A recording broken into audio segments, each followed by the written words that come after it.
नमस्कार मेरे डर और सस्पेंस के शौकीन साथियों। आज फिर से आप लोगों के लिए मैं एक नई डरावनी कहानी लेकर आया हूं।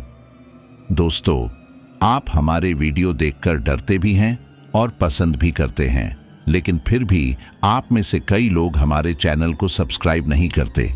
ऐसा करने से हमें वीडियो बनाने का मनोबल नहीं मिलता। अगर आप चाहते हैं कि हम आपके लिए रोजाना ऐसी ही दिल दहला देने वाली कहानियां लाते रहें, तो प्लीज हमारे चैनल गुलशन हॉरर स्टोरी को अभी सब्सक्राइब करें, क्योंकि आपका एक सब्सक्राइब हमें और भी रोमांचक कहानियां लाने के लिए प्रेरित करता है। तो चलिए शुरू करते हैं आज की ये डर और रहस्य से भरी कहानी। रात का समय था। आसमान पर घने बादल छाए हुए थे और हवा में अजीब सी नमी घुली हुई थी। आदित्य और कव्या, दोनों दोस्त, कॉलेज से घर लौट रहे थे। सड़कों पर सन्नाटा पसरा था। सिर्फ कुत्तों के भौंकने और पेड़ों से टकराती हवा की आवाज गूंज रही थी। रास्ते में एक जगह से उन्हें हल्की सी घंटी की टन टन और मंत्रोच्चार की धीमी आवाज सुनाई दी। ये आवाज गांव के बाहर बने पुराने जंगल की तरफ से आ रही थी, जहां लोग आमतौर पर रात के समय जाने से डरते थे। कव्या ने आदित्य से कहा, "ये आवाज कैसी है? क्या तुम भी सुन रहे हो?"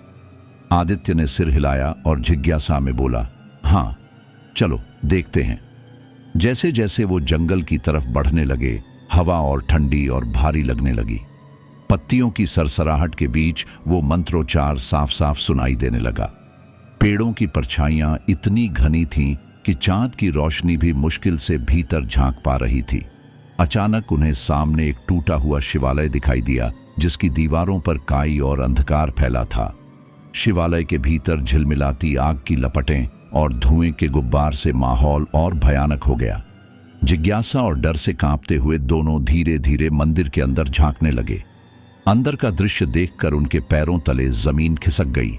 वहां एक अघोरी साधु अग्नि के चारों ओर बैठा हुआ था।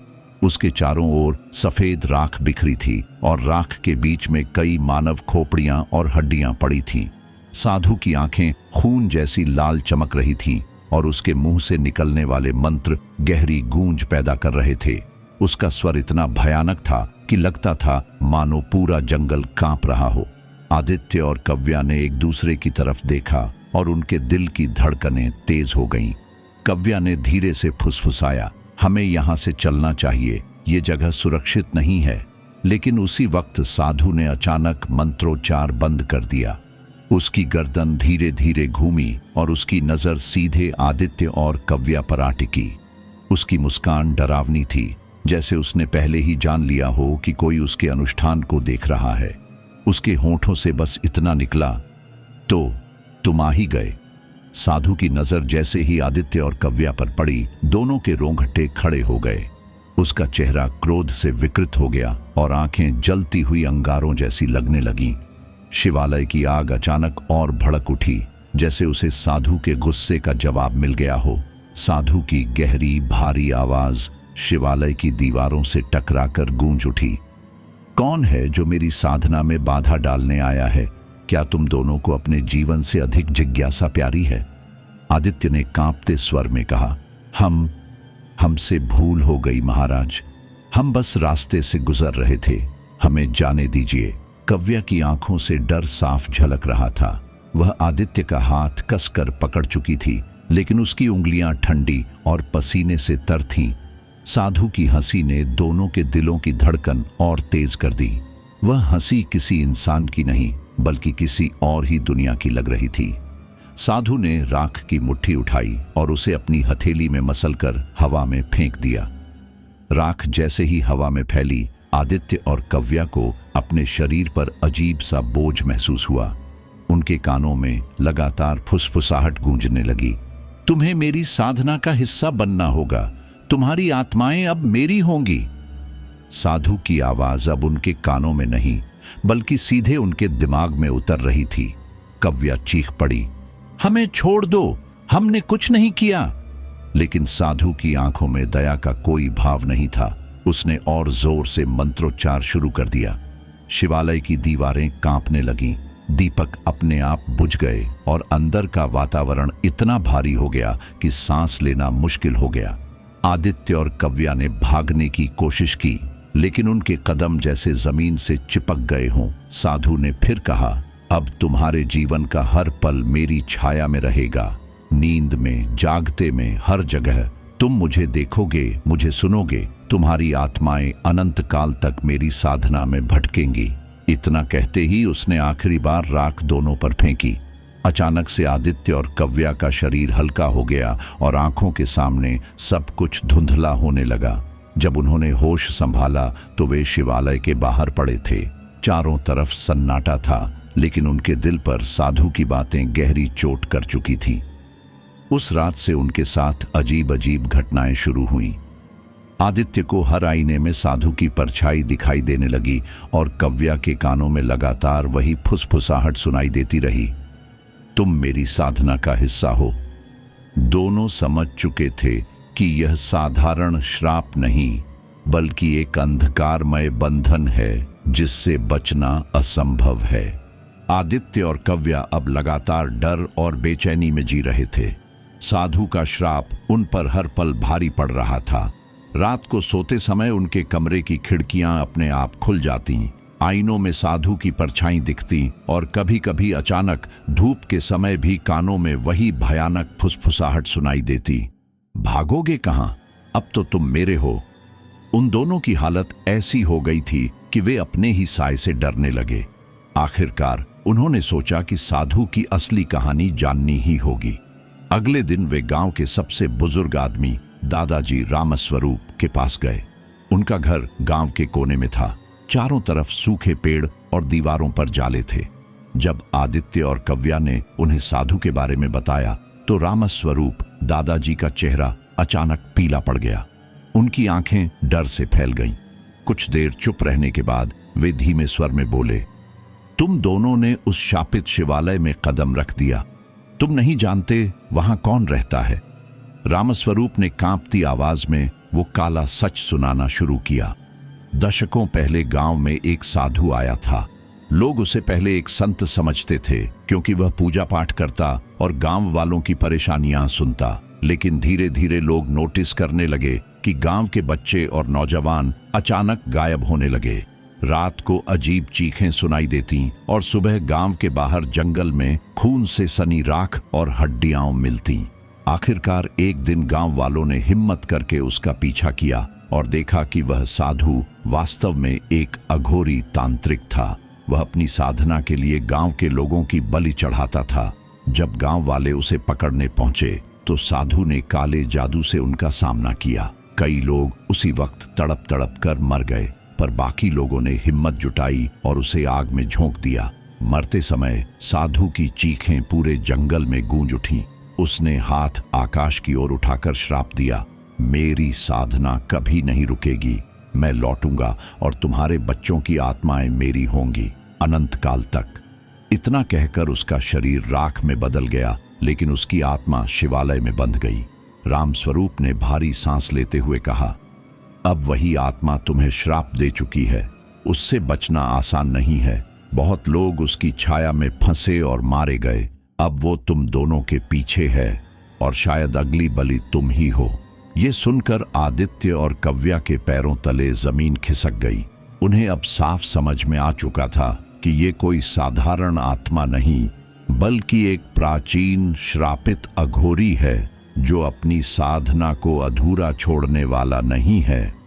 रामस्वरूप दादाजी की बातें सुनकर आदित्य और कव्या की रूह कांप उठी। अब उन्हें यकीन हो गया था कि साधु की आत्मा साधारण नहीं है, बल्कि वो हर पल उन्हें अपने कब्जे में करने की कोशिश कर रही है।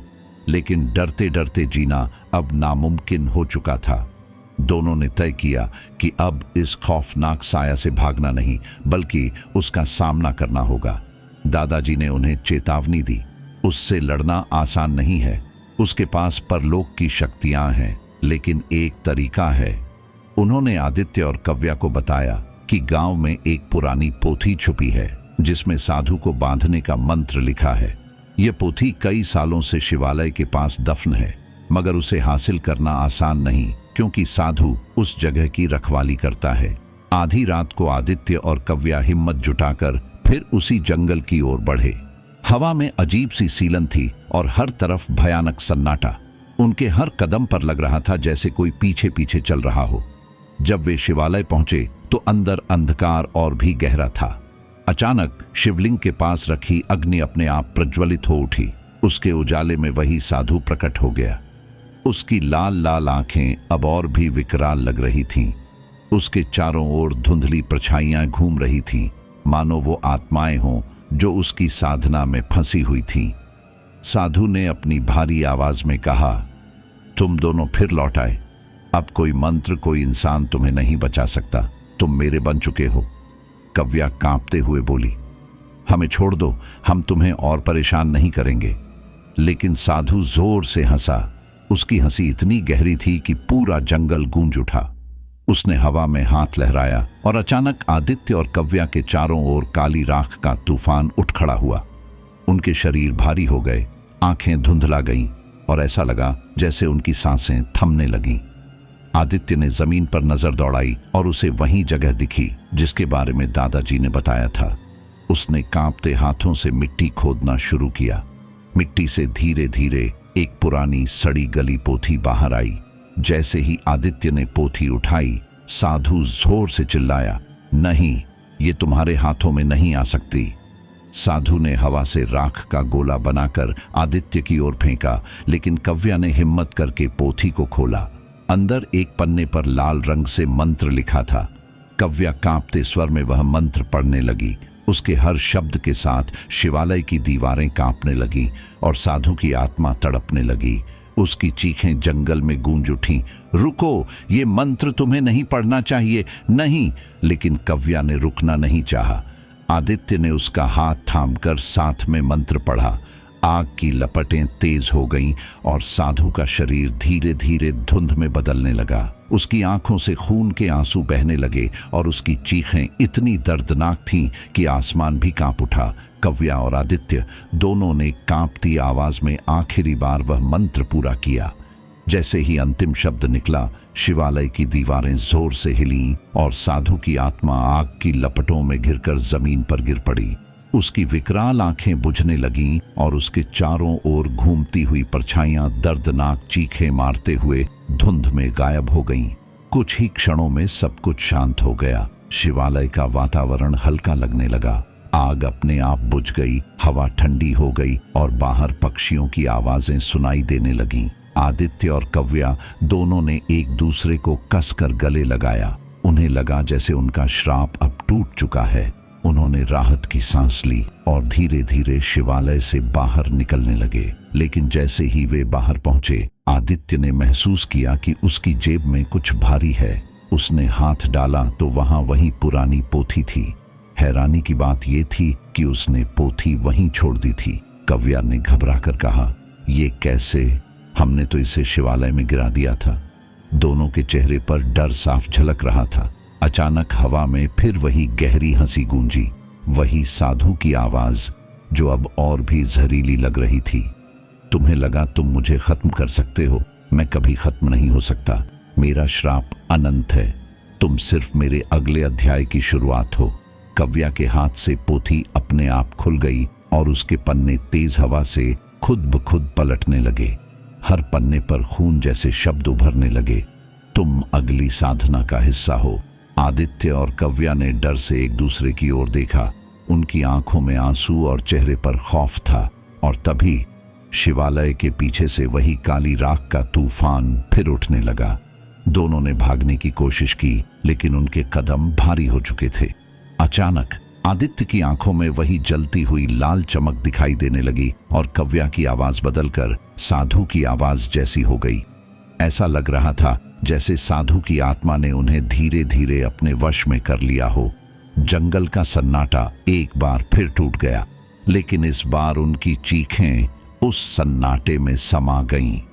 गांव वालों ने अगले दिन फिर वही सुना जो सालों से सुनते आए थे। रात में शिवालय से आती दर्दनाक चीखें और राख से भरा वातावरण। तो दोस्तों, ये थी आदित्य, कव्या और उस श्रापित साधु की डरावनी कहानी। एक ऐसी कहानी जिसका अंत भी अधूरा है और रहस्य भी जिंदा है। कौन जाने अगली बार ये साधु किसे अपना शिकार बनाए। शायद अगली बार तुम्हें ही उसकी परछाई दिखाई दे जाए।